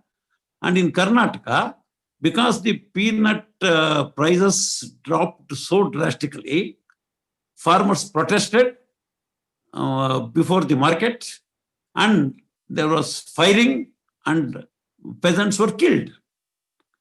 Therefore, such a thing is happening because of WTO and other things. And now there is free trade agreements. And with these free trade agreements, which are very, very secretive, the Government of India will not reveal anything. And discussions are going on with Europe, discussions are going on with US, and many free trade agreements have already been, say, signed. And in these free trade agreements, in lieu of some other concession, agriculture is being thrown open to the sharks. Therefore, especially rubber, coffee, tea, pepper, other spices, many other such crops have been, the prices have been crashed, and farmers are suffering. Therefore, all these things are there behind the demand of this minimum support price. Okay, so either Mehmet is next or Richard. So whoever is next, please proceed. I forget who was next. Richard, do you want to go first, or okay, Richard? Well, just a quick question. I was curious about the situation among the Indian capitalist class and the contradictions between it and international capital, or contradictions within the class, whether there are possibilities of alliances around this issue with sectors of the class, whether that's developing. You suggested that this is not a revolutionary situation, socialist revolutionary situation, but whether there was, so I'm curious about at least temporary alliances right now. Well, what has happened in India is that, especially with the this Modi government, with Hindu chauvinist and say fascistic type of say government coming to power, say it has formed a very close alliance with US and Australia, Japan, and they have formed a quartet. They have formed a quartet, and the monopolies in India, monopoly company corporates in India are eager to have, say, links with the corporates in these from these countries, and because of that, say the contradiction between Indian capital and international capital is, for the present, has lost focus or submerged, or you can say muted. Muted is the proper term, probably. Therefore, that contradiction is muted. And within India, there is the contradiction between the monopoly houses. Say, seems to be there because Modi government say is promoting certain houses, business houses, as crony. Adani and Ambani, as we were mentioning, and other corporates, they are also benefited from the policies of the government, but they are not, say, being crony of the government. Therefore, some differences between them is possible, but now, up till now, it is not seen. And a very big section of the corporates are behind Modi, and that's why Congress has weakened very drastically, because the very big monopoly houses, they are not financing Congress elections, and they are not giving various other kinds of support, including media support to Congress. Therefore, for the present, the divisions within Indian capitalists or contradiction between international and Indian capital is very much muted. Thank you. Okay, Mehmet, you're next. Thank you. First of all, thank you very much for a great presentation, Comrade Nagaraj. When you were talking about India, I felt at home coming back from Turkey, and the same problems that you are mentioning, if you had changed the name India to Turkey, it would be the same. The pressure from IMF, the World Bank, the World Trade Organization, and the corruption of the government and the corporations that are close to the government getting all the the promotions and all the corruption that's out there is word by word the same as you are mentioning.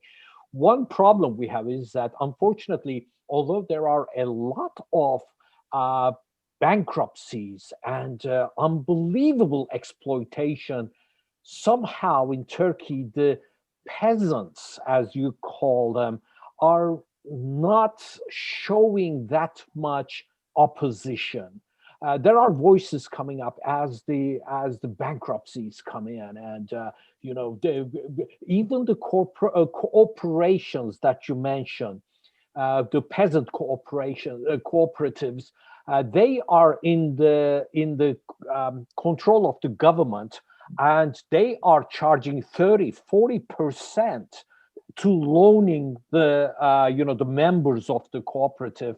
So they are being exploited right and left. But unfortunately, we are not seeing the same reaction that we saw in the farmers' march. Now, there is one difference, is that in one area, in the Kurdish area, one mayor decided to go with the cooperatives that you mentioned, and it was huge success. He's called the communist mayor, and he has called everybody to come in and join a cooperative of production. And with the production that happens, they are able to give money to the students from that little town to go and have education in the big cities. He has opened libraries. He bought bicycles for the kids, and he gives for the kids who come to the library to read an hour, they have the right to ride a bicycle for an hour. So this type of thing, he's one of the most successful mayors. He's, again, the communist mayor, and there is no corruption there because he puts the whole books of the city up on a banner and hangs it on the wall of the government building. So anyway, I just wanted to thank you for your presentation, and I got a lot out of it, and I really appreciate all your work and what you guys are doing there. Thank you again. Okay, who's next? If nobody's there. Well, I just wanted to know you respond first. Which city is that where that communist mayor is there and this cooperative production is there? Yes, which city is that? It is called Dersim. D-E-R-S-I-M. Dersim. D-E-R. R. S-I-M, like Mary. Dersim. Yes. Okay. The city, first of all, it was originally called Dersim, but there was a massacre there during 1930s, and they changed the name of the city. So the official name of the city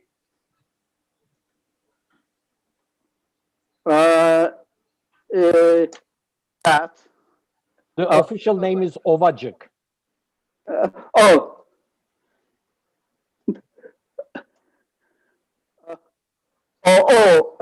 He was elected on a left coalition slate in Ovacık.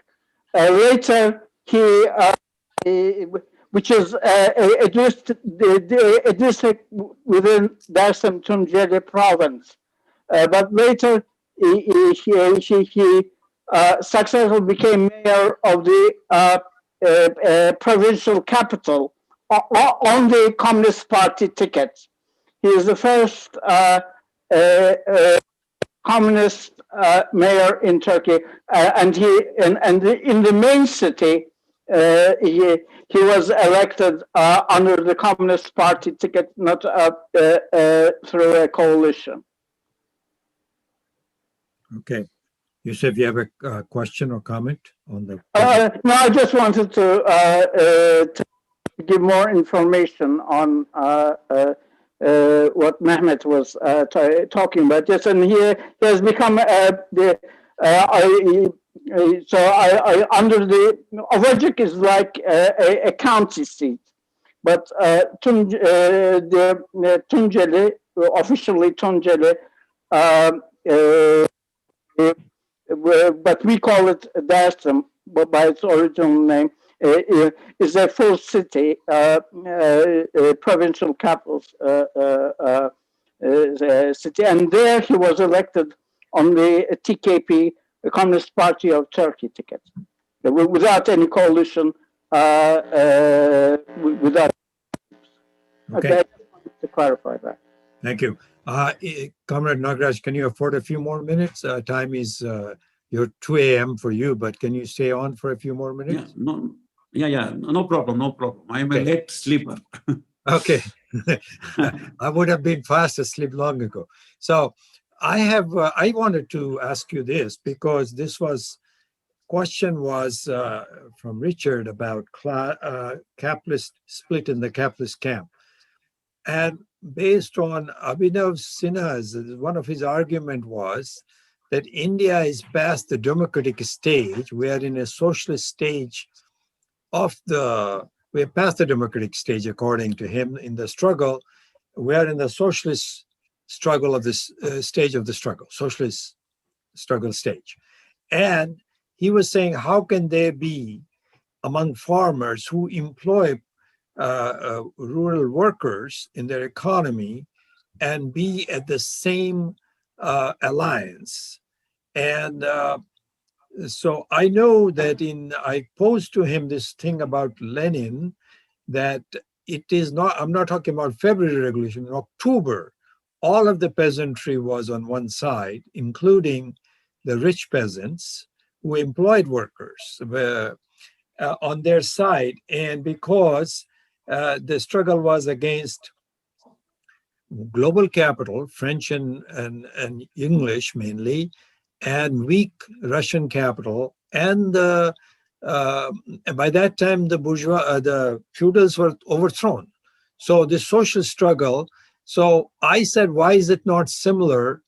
And he said, no, it is not similar. So first thing is that there is a split in the class because the employing agricultural capitalist class, such as it is, weak as it is against the big corporate capital. So there is that split. Secondly, the issue of class, can you address this a little bit? That's my question to you. Yeah, actually, this question of minimum support price, as probably Abhinav was speaking to you or a few, is highly anti-worker, agriculture worker, and things like that. Well, he himself has given a lot of data, and all that data actually speaks against him in the sense that I did not give any data for that particular purpose. You say he is saying depeasantization is happening. And he has said that agricultural labor population now has overtaken the peasant population in the past, 2 decades. And why that is happening? And again, there are hundreds of thousands of suicides, farmer suicides. Why that is happening? That is happening because there is no support price. Therefore, support price is mainly question not only of the rich peasants, but of the, the poor peasants and middle peasants. Rich peasants, of course, will benefit from higher prices of agricultural produce, no doubt about it. But 80% of our peasantry is small and poor. Therefore, it is their benefit which we should see in the large extent. That is one thing. The other thing is the rich peasant, even if the minimum support price is not provided to the appropriate extent, the rich peasant can store till he gets better price, and therefore he is getting better price. Appropriating the surplus from agriculture by a section of rich peasants or capitalist farmers, will be there even if minimum support is not price is given. Therefore, it is mainly the question of the small and the poor peasant. That is one thing. And the rich peasant, of course, are participants of this struggle. As you said, the unity of rich peasant to the poor peasant is there in this struggle. And when the, say, along with these things, the Kisan Sabha, All India Kisan Sabha, in which most of the CPM cadres work, and few other Kisan Sabhas or few other organizations of farmers, they are raising along with this the wages of agriculture workers. Minimum wages of agriculture workers should be raised. Now it is around 280 or so. And we are demanding that it should be doubled.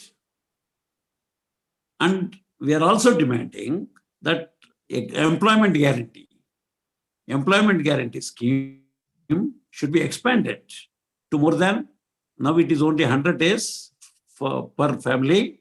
We are saying 250 days per each individual agricultural labor, which means to say increasing the number of days of employment for the agriculture workers more than 5 times. That's what we are demanding, the increasing in the number of days of employment 5 times and increasing the wages 2 times. Which means to say, if we can achieve this, it will increase the income of the agricultural labor 10 times.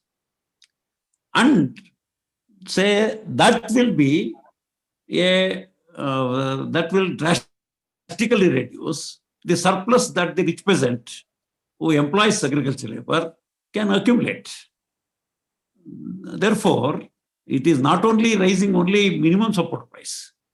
Along with minimum support price, there are so many other issues involved, and that will say something like address this question of rich peasant becoming, say, richer. And you also mentioned about the contradiction between the capitalist farming class and the monopoly capitalists. Yes, that say contradiction is there. Actually, when I resigned in 1980, also this was one of the important issues. That is the contradiction between the rich peasant and the capitalist class, monopoly capitalist class. Even now, it is there. But there is a saying from Marx in Capital. In Capital itself, Marx says that the bourgeoisie is interested in squeezing the peasants to such an extent that they will be rendered as agricultural labor with a piece of land. Nothing more than agricultural labor with a piece of land. And he even says that the peasantry, with that kind of bourgeoisie squeezing, the peasantry will become much poorer than the agricultural labor, because the agricultural labor will get wages today. And if the wages are not satisfactory, agricultural worker can refuse to work. But the peasantry will get their wages paid only after 3 months, 4 months, 6 months after the crop is taken to the market. And if he doesn't get proper price, and if he gets prices less than the cost of production, then his family labor, his wife and children and himself, say their labor, they won't get wages for their labor. That will be the situation. And that's what Marx explains in certain, say, sections of Capital. And we should not allow that to happen. That is the key question, and especially to the 80% of the population. I just wanted to explain to everybody what he said, that present agricultural labor gets about $4 a day in the wage, which is 50 cents an hour or less. And the demand is to double it. And with other associated demands, the idea is to the agricultural proletariat's income to go 10 times. the 50 cents will be $5 an hour. Whether you achieve it, that's a big question. But by the way, I understand 600 million proletarians in China earn $5 a day. So that's also a condition, not of poverty in India. Is in China is better, but there's still 600 million. In India, that number may be larger, much larger. Do you have anything on that? How many people live in such low wages? Because I'm associated with the struggle of contract workers at my alma mater in India. I mean, when I go there, I work with them, and their struggle. I don't know what the wage is now. COVID has made many of them lose their jobs, so it's a very bad situation. Can you address the issue of wages in India for both industrial working people at the low end, as well as you already mentioned the rural proletarians? Just a quick one, unless somebody else has a comment or question. I don't mean to take up other people's time. If somebody else has a question, that get precedence over mine. But if I don't see any hands, so please, if you can just give us your comments on that. Of course, as you said, because of this COVID lockdown situation where, say, several hundreds of thousands of, say, labor in cities, migrant labor, say they lost jobs, they went back to villages, such a pathetic situation, and because of that, the wages in urban areas have become very low. Because there is not much of employment, especially the building, the construction, and several such, say, industries which employ large number of unorganized labor, that is unskilled labor, unskilled unorganized labor. That is yet to take, say, go to that pre-COVID situation, pre-COVID position. Therefore, now it is the question of getting some kind of work for them, rather than, say, demanding for higher wages. That is the present situation. But the CITU, Center of Indian Trade Unions, is demanding about 20,000 per month as minimum wage for all these people. But say the workers are not motivated to come for struggle for such wages, because this question of dearth of work or lack of work is there. Thank you very much. And anybody else has question? I see Karthik is there, and thanks to Karthik, I got in touch with you. So, Comrade Karthik, you have any comments or questions? And then there is Sandeep Agarwal. I'm just going to people who have knowledge of India, or anybody else. Dev is there, and I don't know if Zia Hassan is there. So these are people from India. If they have Sandeep, go ahead. Okay, Raj, since you're prompting me, I'm going to ask a question. Yeah, go ahead. Comrade Nagaraj, this was a great presentation, and I'm so inspired by whatever you said. Thank you. Thank you. While I was in IIT Kanpur, and in my years in Kanpur after that, I visited a lot of villages. And a lot of whatever you said makes immediate and direct sense. We have all experienced it. You have worked in it, and I've also experienced that. I had a question about what Comrade Abhinav Sinha was saying. Now, he was saying that the demand for MSP and the number of farmers who participate and who directly sell their produce in the APMC markets is just 6% of the overall, peasant class in India. It's a very small section, and MSP does not really affect a majority of peasants who mostly grow for self-consumption, and even if they have a small surplus, they just don't have the means to be able to take their produce to the markets and sell them. So it is for this reason that he thought that the demand for MSP is really a demand which pertains to a very narrow section of rich farmers. Do you have any comments on that?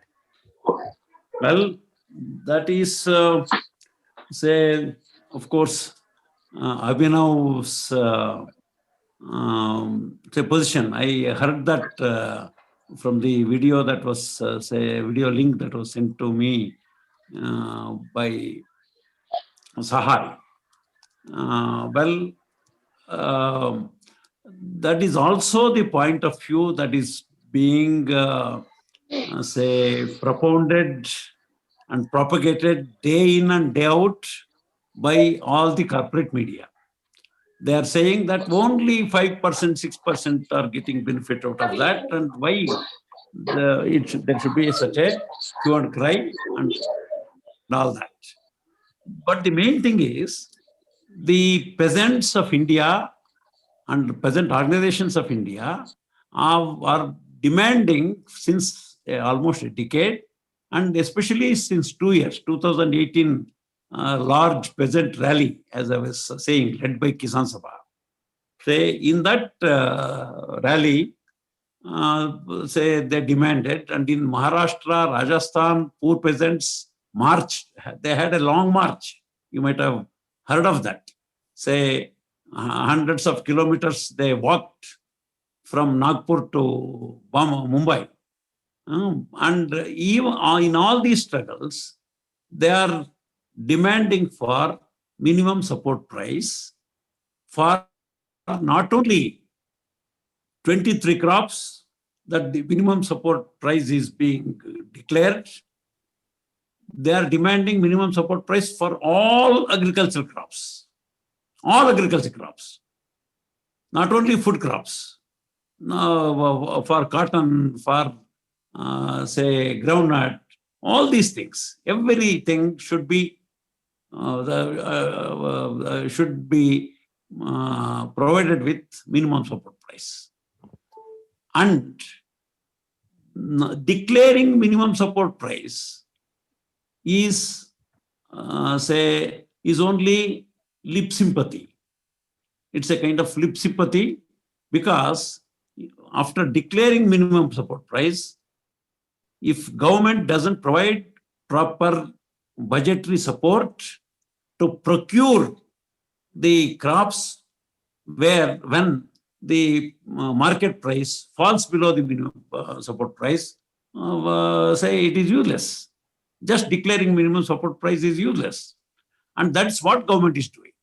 They are declaring minimum support price for 23 crops, but they are procuring only rice and wheat to some extent or to large extent, which means to say that minimum support price is being given by government only to 5 to 6% of the farmers.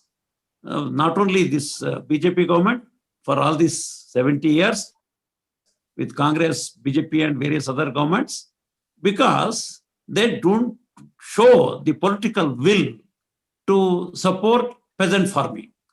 They want to drive them away from farming and render them, say, landless agricultural labor and make them migrate to the cities.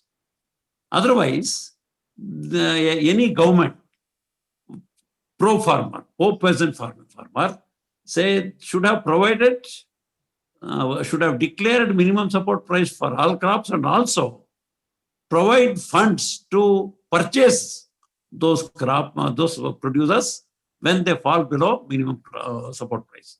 Recently, Kerala government, which is the left-led government, has declared minimum price for 8 horticulture produce, which is nowhere seen in the country. They are not only declaring minimum support price, they have, say, through cooperatives and various other means, they are procuring it also if the prices fall below that minimum support price. and they have already declared budgetary support for that. That is the key thing. But that has not happened in India. Because that has not happened, because the government has not shown the enough political will to take up this pro-peasant measure, you cannot make that as the excuse for arguing against the minimum support price. We should demand. That's why the farmers are demanding minimum support price should be brought as a separate act, separate law, so that every crop is provided with minimum support price, and it will make, on one side, the government to procure minimum support, procure those crops at minimum support price, and punish those people, punish those private purchasers, whether it is corporate or small mandi merchant. If they purchase below the minimum support price, they should be punished. That is the law that they are demanding. Only such law can make this minimum support price a life-saving device for farmers, preventing them going for suicides or selling away their lands and migrating to the cities. And Thank I you had very much. one quick question, Raj, if you have Go another, ahead. Yeah, if I go can ahead. ask one more question. Absolutely. Comrade Nagaraj, you've talked about Kerala and how in Kerala, the left government there has extended minimum support price for multiple agricultural commodities. Now, would you be able to talk to the kind of laws, progressive laws that Kerala may have in terms of formation of cooperatives or extending loans to cooperatives and members of cooperatives at a cheaper price? Is there a legal framework in Kerala that other states in India can emulate? Is that something that you could talk to? Well, more than the legal framework, of course, legal framework is important, but more than the legal framework, it is the actual practice, which is very important. In Kerala, actually, there are cooperatives for all kinds of things. There are cooperative hospitals, very big high-tech hospitals are also cooperative hospitals. And there are more than 20 such hospitals there. And there are cooperative education institutions.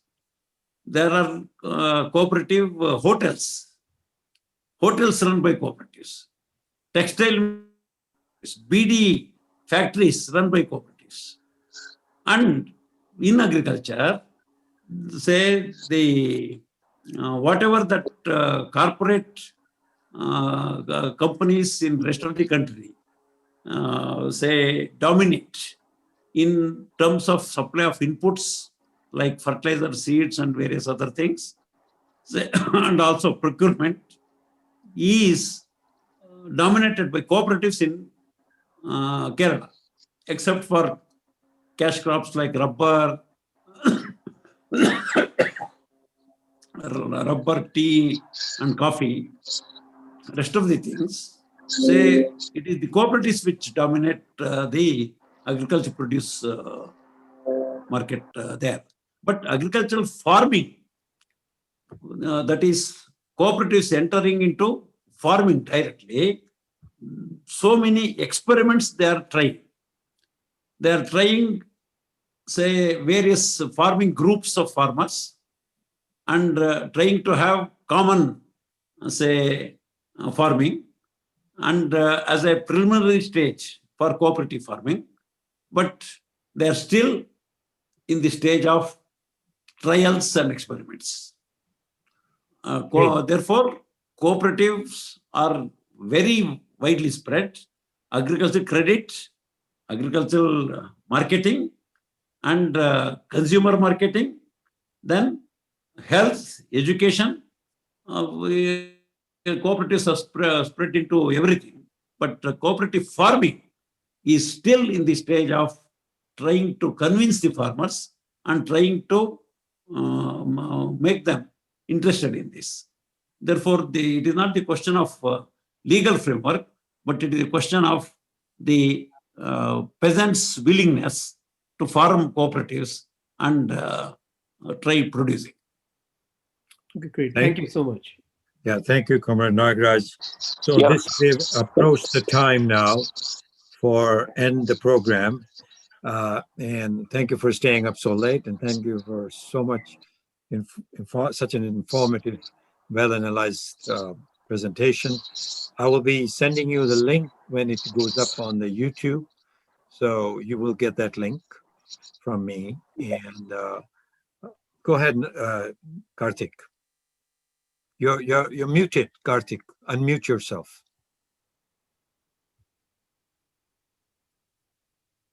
Okay. Can you hear me? Yes.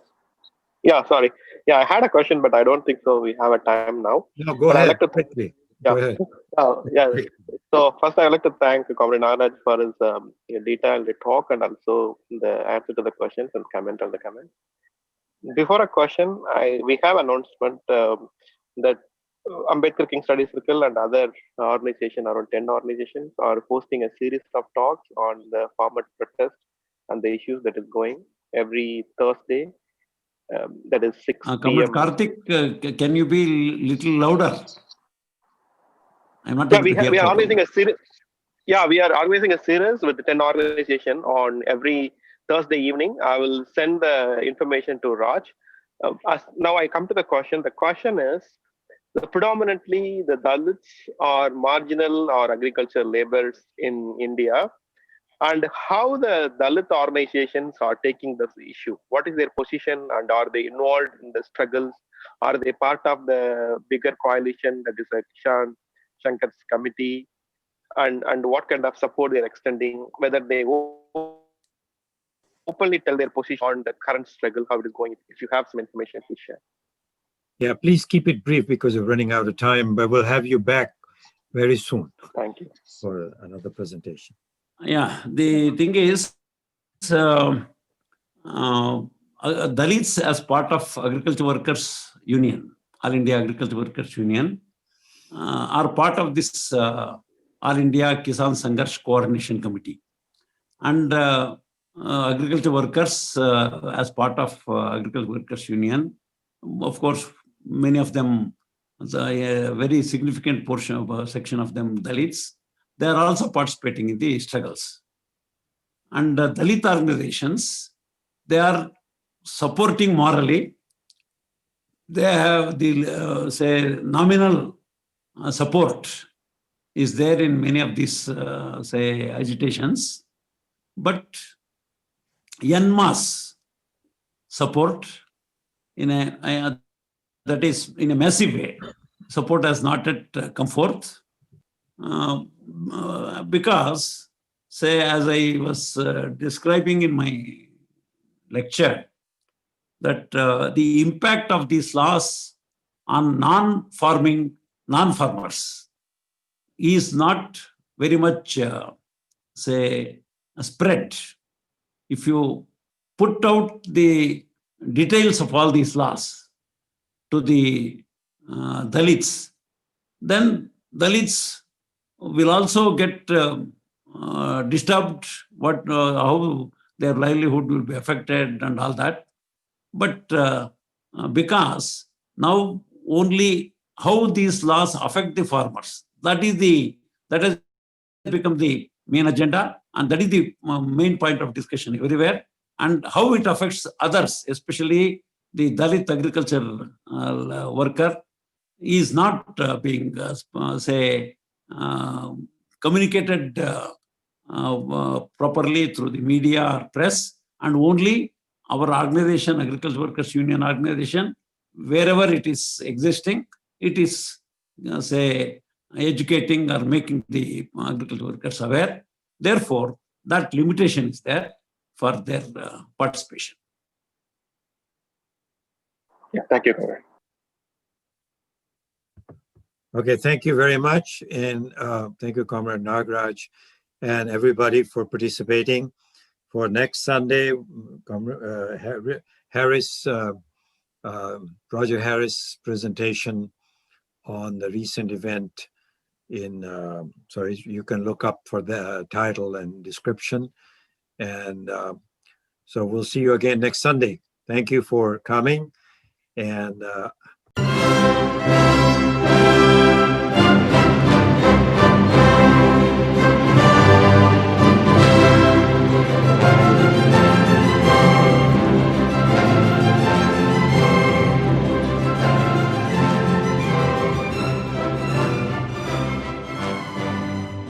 Institute for the Critical Study of Society at the Nebel Proctor Marxist Library receives no corporate funding, nor do we have any paid staff. We rely on the support of working class folks that share our commitment to the socialist legacy of Karl Marx. We continue to need funds to meet necessary expenses. Since we can no longer pass the hat at our in-person forums, please send contributions to our treasurer, either online via PayPal or by check. The PayPal ID is ICSS Sunday, SUNDAY, at yahoo.com, and the name is Richard Fallenbaum. And checks may be made out to Richard Fallenbaum and sent to him at 1225 Nielsen Street, Berkeley, California, 94706. Fallenbaum is spelled Fallenbaum. To donate directly to the Marxist Library, send a check to the Nebel Proctor Marxist Library at 6501 Telegraph Avenue, Oakland, California, 94609, or directly or donate online at www.paypal.me/npml.